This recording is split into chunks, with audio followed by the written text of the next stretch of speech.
ଜୟ ଜଗନ୍ନାଥ। ଶୁଭ ସକାଳ ଦର୍ଶକ ବନ୍ଧୁ। ଚାଲନ୍ତୁ ଆଜି ଦିନର କିଛି ଗୁରୁତ୍ୱପୂର୍ଣ୍ଣ ଖବର ଉପରେ ନଜର ପକାଇବା। ତା ପୂର୍ବରୁ ଆମ ଚ୍ୟାନେଲକୁ ନୂଆ ଆସିଥିଲେ ଚ୍ୟାନେଲକୁ ସବସ୍କ୍ରାଇବ କରି ପାଖରେ ଥିବା ବେଲ୍ ଆଇକନକୁ କ୍ଲିକ୍ କରି ନିଅନ୍ତୁ। ପ୍ରଥମ ଖବର, ସାହାରା ଇଣ୍ଡିଆରେ ଫସିଥିବା ଟଙ୍କାକୁ ନେଇ ଆସିଛି ବଡ଼ ଅପଡେଟ୍। ଯେଉଁ ଜମାକାରୀଙ୍କ ଆବେଦନରେ କିଛି ତ୍ରୁଟି କିମ୍ବା ପେମେଣ୍ଟ ଫେଲ୍ ସମସ୍ୟା ଥିଲା, ସେମାନଙ୍କୁ ସରକାର ପୁଣି ଥରେ ସୁଯୋଗ ଦେଇଛନ୍ତି। ଏବେ ଜମାକାରୀ ତାଙ୍କ ତ୍ରୁଟି ସୁଧାରି ପୁଣି ଥରେ ଆବେଦନ କରିପାରିବେ, ଯାହାପରେ ଜମାକାରୀଙ୍କୁ ତାଙ୍କ ଜମା ଅର୍ଥ 45ଟି କାର୍ଯ୍ୟ ଦିବସ ଭିତରେ ମିଳିଯିବ। ସବୁଠାରୁ ବଡ଼ କଥା ହେଲା, ଏବେ 50,000 ନୁହେଁ ବରଂ 10 ଲକ୍ଷ ପର୍ଯ୍ୟନ୍ତ ରିଫଣ୍ଡ ଦାବି କରିପାରିବେ ସାହାରା ଇଣ୍ଡିଆ ଜମାକାରୀ। ପରବର୍ତ୍ତୀ ଖବର, ଶ୍ରୀମନ୍ଦିର ନୀଳଚକ୍ର ପତିତପାବନ ବାନା ଉପରେ ବସିଲା ଚିଲ। ଆଜି ସକାଳୁ ଆଉ ଏକ ଚିଲ ଶ୍ରୀମନ୍ଦିର ନୀଳଚକ୍ରରେ ଲାଗିଥିବା ଅକ୍ଷୟଦଣ୍ଡର ପତିତପାବନ ବାନା ଉପରେ ଦୀର୍ଘ ସମୟ ପର୍ଯ୍ୟନ୍ତ ବସିଥିବା ଦେଖିବାକୁ ମିଳିଛି। ଗତକାଲି ମଧ୍ୟ ଏକ ନୀଳଚକ୍ର ଉପରେ ଉଡ଼ିବା ସହ ବସିଥିବା ଦେଖିବାକୁ ମିଳିଥିଲା।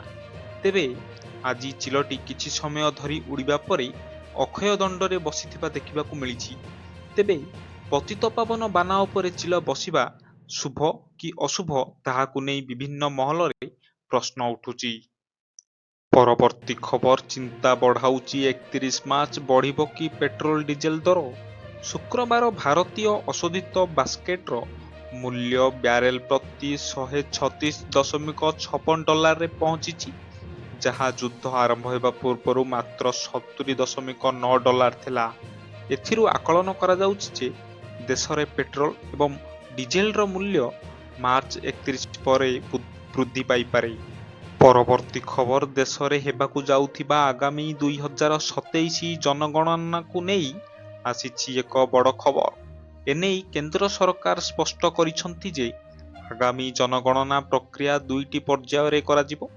ପ୍ରଥମ ପର୍ଯ୍ୟାୟରେ ପରିବାର ତାଲିକାଭୁକ୍ତ ଏବଂ ଗଣନା ଉପରେ ଧ୍ୟାନ ଦିଆଯିବ। ସେହିପରି ଦ୍ୱିତୀୟ ପର୍ଯ୍ୟାୟରେ ଜନସଂଖ୍ୟା ଗଣନା ସମାପ୍ତ ହେବ। ଏ ସମ୍ପର୍କରେ ମତ ରଖି କେନ୍ଦ୍ର ଗୃହ ରାଷ୍ଟ୍ରମନ୍ତ୍ରୀ ନିତ୍ୟାନନ୍ଦ ରାୟ କହିଛନ୍ତି ଯେ ପ୍ରଥମ ପର୍ଯ୍ୟାୟ ପାଇଁ ବିଜ୍ଞପ୍ତି ପ୍ରକାଶ ପାଇସାରିଛି।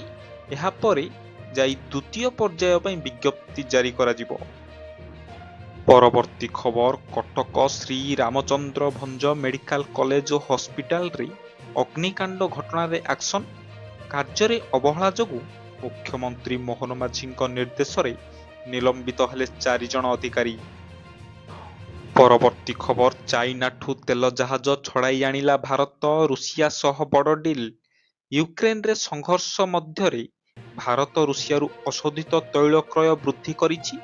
ଭାରତ ଏବେ ମସ୍କୋରୁ ତୈଳ ଆମଦାନୀ ଦ୍ୱିଗୁଣିତ କରିଛି। ଏହି ସମୟରେ ପ୍ରଥମେ ଚାଇନା ଅଭିମୁଖେ ଯାଉଥିବା ଏକ ରୁଷୀୟ ତୈଳ ଟ୍ୟାଙ୍କର ୟୁ-ଟର୍ନ ନେଇଛି। ଏବେ ଭାରତ ଅଭିମୁଖେ ଯାତ୍ରା କରିଛି।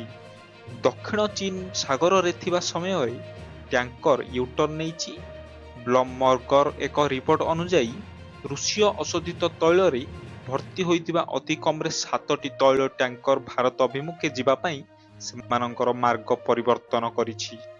ପରବର୍ତ୍ତୀ ଖବର, ଟଙ୍କା ପଠାଉଛନ୍ତି ଭାରତୀୟ, ତେହେରାନ କହିଲା ଦୟାଳୁ ଭାରତୀୟ, ଭାରତକୁ ଧନ୍ୟବାଦ କହିଲା ଇରାନ। ସହାୟତାର ହାତ ବଢ଼ାଇଲା ଭାରତ। ଯୁଦ୍ଧଗ୍ରସ୍ତ ଇରାନକୁ ସହାୟତା ପଠାଇଲା ଭାରତ। ତେହେରାନରେ ମେଡିକାଲ ଉପକରଣ ପହଞ୍ଚିବା ନେଇ ଭାରତୀୟ ଦୂତାବାସ ସ୍ପଷ୍ଟ କରିଛି।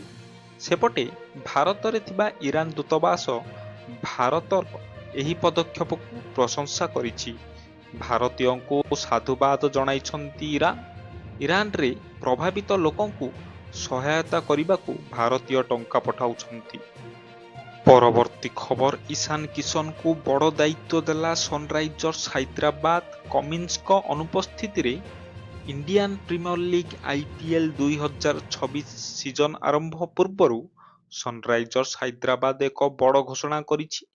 ଦଳର ନିୟମିତ ଅଧିନାୟକ ପ୍ୟାଟ୍ କମିନ୍ସ ଆହତ କାରଣରୁ ପ୍ରାରମ୍ଭିକ କିଛି ମ୍ୟାଚରୁ ବାଦ ପଡ଼ିଥିବାରୁ ତାଙ୍କ ସ୍ଥାନରେ ବିସ୍ଫୋରକ ବ୍ୟାଟର ଇଶାନ କିଶନଙ୍କୁ ଦଳର କମଚାଳା ଅଧିନାୟକ ଭାବେ ନିଯୁକ୍ତି କରାଯାଇଛି।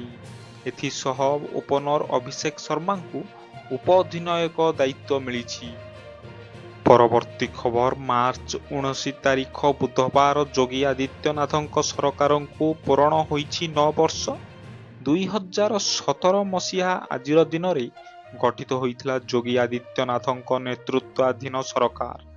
ଏହା ସହିତ ଦୀର୍ଘ 15 ବର୍ଷର ବନବାସ ପରେ ଉତ୍ତରପ୍ରଦେଶର କ୍ଷମତାକୁ ଫେରିଥିଲା ବିଜେପି।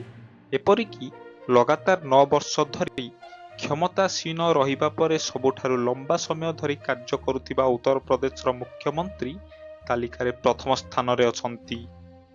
ପରବର୍ତ୍ତୀ ଖବର ଆନ୍ଧ୍ରପ୍ରଦେଶରେ ମୁଖ୍ୟମନ୍ତ୍ରୀ ଚନ୍ଦ୍ରବାବୁ ନାଇଡୁଙ୍କ ନେତୃତ୍ୱାଧୀନ ସରକାର ଦିବ୍ୟାଙ୍ଗ ଶକ୍ତି ଯୋଜନା ଆରମ୍ଭ କରିଛନ୍ତି। ମହିଳାଙ୍କ ପାଇଁ ମାଗଣା ବସ୍ ଯାତ୍ରା ଯୋଜନାର ସଫଳତା ପରେ ଏହା ରାଜ୍ୟ ସରକାରଙ୍କ ଦ୍ୱାରା ନିଆଯାଇଥିବା ଏକ ଗୁରୁତ୍ୱପୂର୍ଣ୍ଣ ପଦକ୍ଷେପ। ଏହି ପଦକ୍ଷେପ ଅଧୀନରେ ଦିବ୍ୟାଙ୍ଗ ବ୍ୟକ୍ତିମାନେ ମାଗଣାରେ ବସ୍ରେ ଯାତ୍ରା କରିପାରିବେ।